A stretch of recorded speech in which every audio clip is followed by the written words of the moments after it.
Hello everybody, my name's Maria And my name's Amy. and together we're delighted to welcome you all to Spring Into Storytime. Well, Amy is going to read an extract from a book today which is about a very special boy.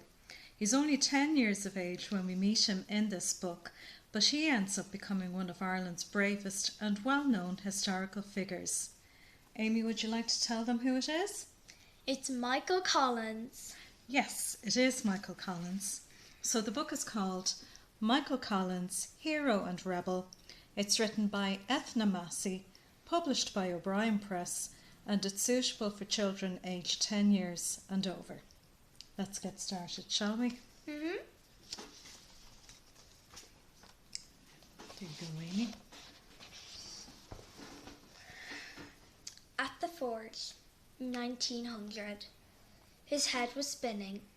Sprawled on the ground, he could already feel the bump rising on his skull. Beneath him, he could feel wet, sticky mud. His chest hurt.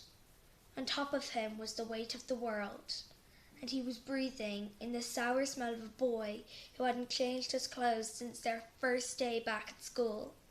Surrender! Surrender! Never!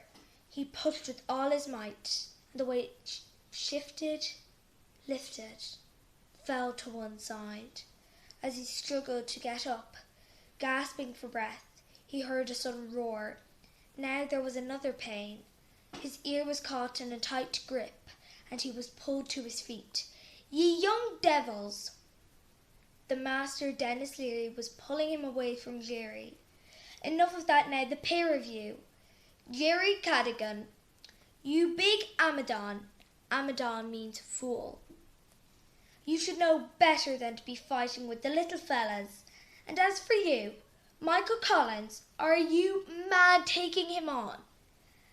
Get inside, the pair of you, and count yourselves lucky not to get a beating to add to your bruises."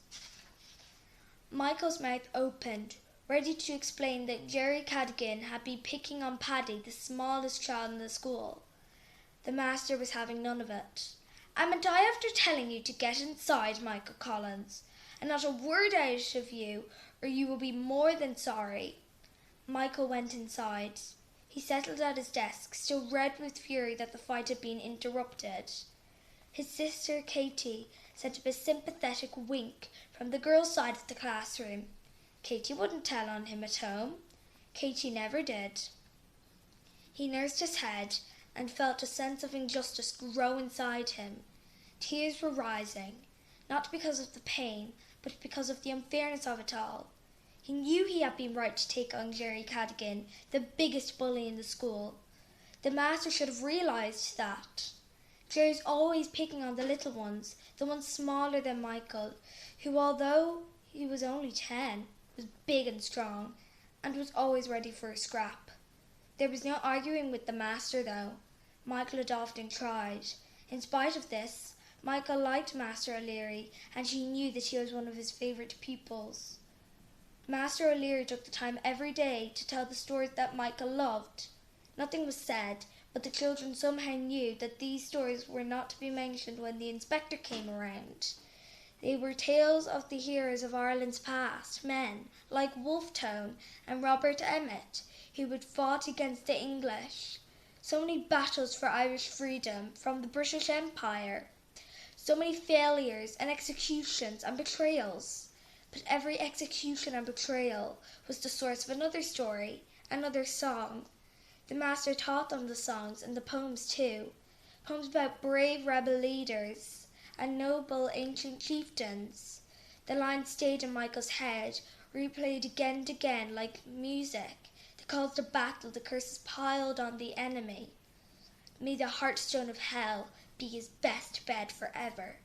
He muttered the curse under his breath and glared at Jerry, pleased to see that there was a fine purple bruise rising on his enemy's face. The master wasn't the only one who talked to Michael about standing up to English landlords. Two of his uncles had been sent to jail because they had taken on a landlord who had destroyed their crops, riding through their fields during a hunt. It wasn't right that the landlords could do what they liked. It wasn't right that they could take food out of the country while the people who grew the food were left hungry. The food was sold to the people who owned the land, not for the benefit of those who worked that land night and day, every day of the year. It wasn't fair and it had to be stopped. Michael sighed. Wasn't that what he had tried to do when he took on Jerry Cadigan? The master came down and gave him a friendly cuff on the shoulder. He held an armful of test papers and slapped one down on Michael's desk. There, top of the class in arithmetic again. Arithmetic means math. Well done. Now take that pus off your face. I know what you want to say, but you can't take on the world. Not yet, anyway. Well done, Amy. That was very well read. So if Michael Collins was in your class, do you think you'd like to be his friend? I would. What did you like about him? Well, I like the fact that he's brave and he's fascinated about learning, and he just tries to take on the world, and he tries to do what's right for the people of Ireland, and he's interested in the British battle because he wants to learn about the people who were brave enough to stand up to them. So comment down below in the comment section if you think he was right to take on Jerry Cadigan, the biggest bully in the school. Yeah, he was very good at standing up to bullies, wasn't he? And I think those traits stood him in good stead later on in life. Yeah. Anyway, I'm sure a lot of you have come across bits of Irish history in some of your school textbooks. You can come across really interesting reading books on Irish history in the library too. And we also have some available for loan on BorrowBox. Books like this one, for instance, Under the Hawthorn Tree, which is also published by O'Brien Press. And this one is written by Marisha Conlon McKenna. Okay, well listen, thank you all very much for joining us. Don't forget to like, comment or share this post, and we'll see you soon for another storytelling session. Bye!